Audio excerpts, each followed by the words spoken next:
chegou no pastor dele, no responsável do trabalho, com a sua credencial ministerial, e disse: olha, pastor, eu vim entregar essa credencial.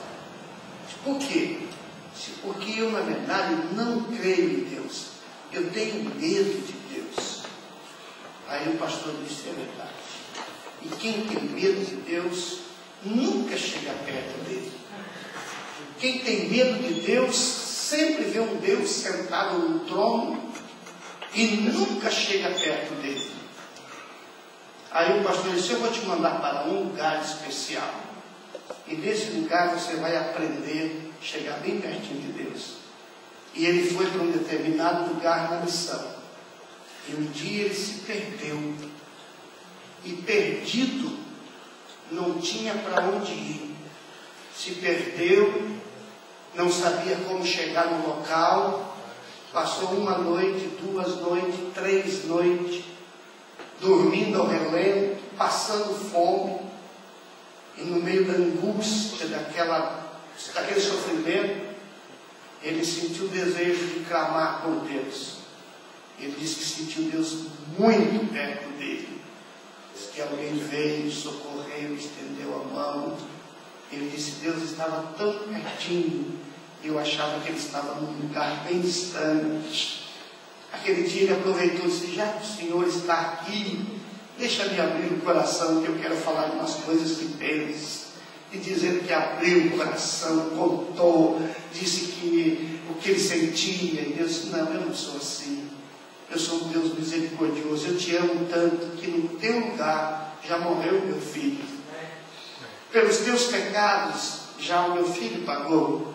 Você não me deve nada. Você só tem que aproveitar agora, entrar dentro da minha casa, usar o meu banheiro, usar o meu barbeador, usar as minhas roupas. Você agora tem o direito de entrar dentro de casa e usufruir das coisas que eu tenho. Aleluia. Comunhão com o Espírito de Deus é isso aí. E isso foi o que nasceu na igreja primitiva. Os discípulos disseram: olha, bom, se o Senhor disse que é para a gente ficar lá em Jerusalém até que do alto seja revestido de poder, vamos ficar. E eles ficaram. Achei interessante porque eles permaneceram aguardando a ordem. Mas quando o Espírito de Deus veio, Atos dos Apóstolos, capítulo 2, todos conhecem o texto, você já vê ali a ação do Espírito de Deus dentro da igreja. A primeira lição, que por eles estarem reunidos, e aqui é que nós começamos a compreender a ação do Espírito dentro da igreja, é que o Espírito do Senhor veio como um vento, um som de um vento veemente e impetuoso, encheu, diz a Bíblia, toda a casa, e foram vistas línguas repartidas como que de fogo que pousaram sobre todos. Todos. Ah, mas não tinha um que orava mais, outro orava menos, falava mais, falava menos, chorava mais, chorava menos. Você já viu alguém que vem aqui e... Você vê, eu fico às vezes pensando: eu sou chorão, gosto de chorar. Não, tudo bem. Mas eu conheço gente que não gosta de chorar. Né? Tem gente que não gosta de chorar. Não, você vai fazer o quê? Não quer chorar? Não quer chorar. Você vai obrigar? A natureza da pessoa não é de chorar. Às vezes eu vejo alguém numa audácia muito grande no público e diz: estamos precisando de Deus, converte os olhos dessas pessoas para trazer lenço na igreja para chorar. Mas se a pessoa não é de chorar, e aí o Espírito Santo não vai pousar sobre a cabeça dele. A Bíblia diz que tinha quase 120 reunidos. Sabe-se lá quem era. Do 11 a gente tem uma noção de quem se trata, não é? Talvez um pouco mais a gente aprimorando, sabe que provavelmente os 7 que foram separados até o diaconato também estavam lá. Mas nada impede do Zaqueu ter estado lá, da Maria Madalena ter estado lá, do Nicodemos ter estado lá, e tantos outros que não aparecem. Mas o texto diz que a língua de fogo, aliás, que línguas de fogo foram repartidas e pousaram sobre a cabeça de todos. O O que é isto? O que o Espírito ensina aqui? Que nesta noite, nesta igreja, o Espírito do Senhor que paira sobre a igreja, quer pousar sobre a cabeça.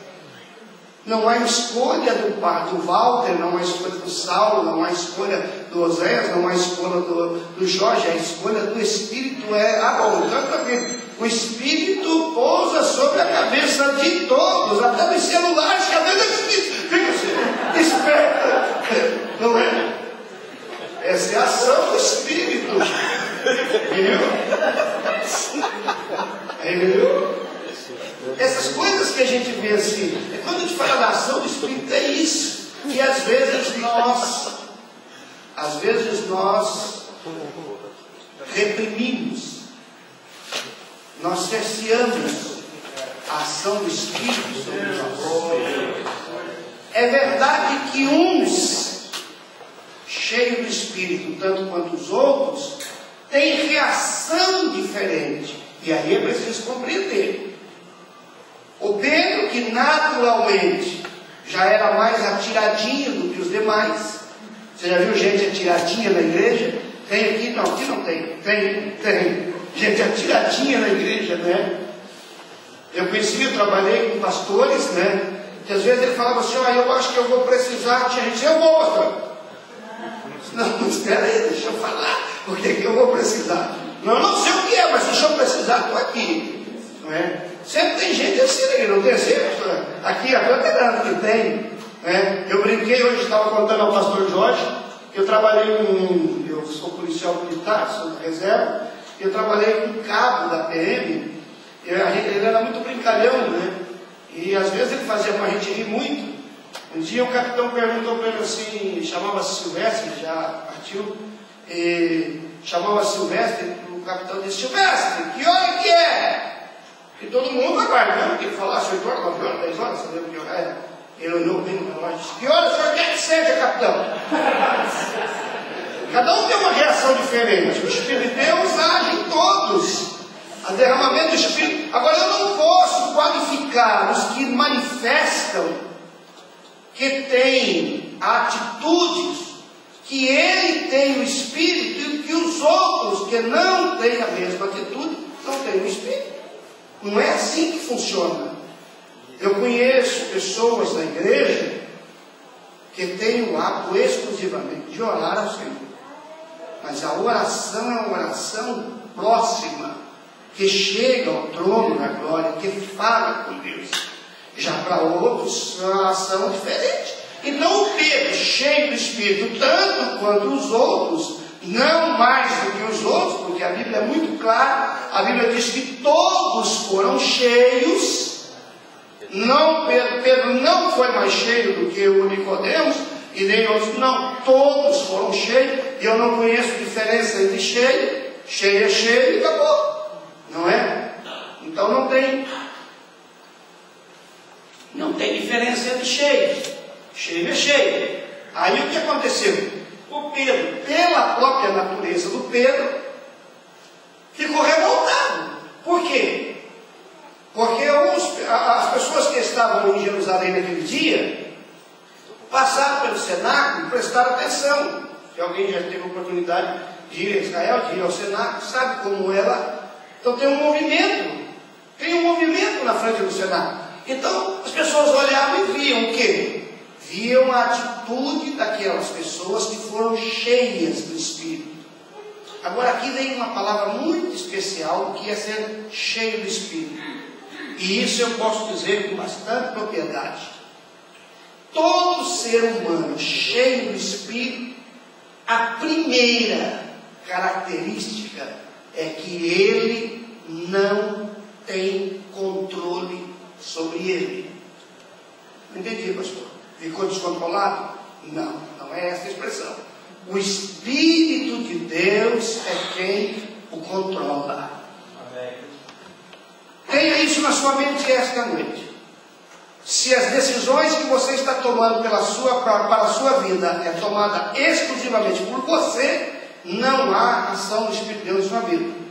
Agora, toda a decisão que você está tomando é tomada pela orientação do Espírito de Deus, o Espírito Santo está tomando. dominando a sua vida.